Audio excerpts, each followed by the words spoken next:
Well, Prime Minister Modi, welcome back to the sacred turf of the Melbourne Cricket Ground, the birthplace of Test cricket, the home of Australian rules football, and the scene of so many famous contests between Australia and India. Just 2 years ago, Australian and Indian fans broke an attendance record that was 90 years old. Over 5 days, 370,000 people came through these gates to watch the fourth test of the Border Gavaskar series.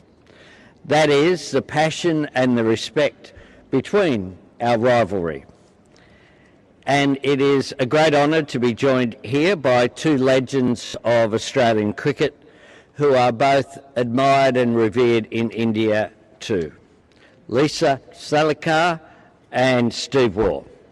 As a player and captain, Steve Waugh was famous for breaking free of the hotel bubble and getting out and experiencing the real India. That won him so much respect and affection among the Indian people. Back then, Steve was an exception, not anymore. These days, that connection between players and coaches from both our countries is much more the norm, and we are so much better for it. Lisa's remarkable life journey from Pune to captaining Australia is another example of that bond. That is the power of sport. It breaks down our differences and it brings us together. And we're here today to build on that. Today I announce that Australia will bring the Big Bash League to India for the first time. The season opener for this summer's Big Bash between the Melbourne Renegades and the Perth Scorchers will be played in Chennai on Saturday the 12th of December. And it will kick off a week-long G'day Namaste festival of Australian sport, culture and business engagement.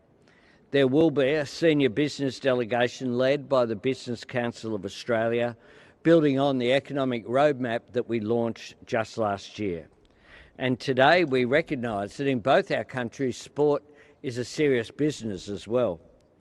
That's why Prime Minister Modi and I are here to launch a roadmap for sport collaboration between Australia and India to strengthen our long-standing partnership. This roadmap will support practical cooperation in areas such as sports science and staging major sporting events, as well as broader opportunities in trade, tourism and investment. It will also build on new growing areas of shared passion. And that brings me to footy. A few years ago, there were 150 people in India playing Australian rules football. Today, there are 10,000 players across 11 states.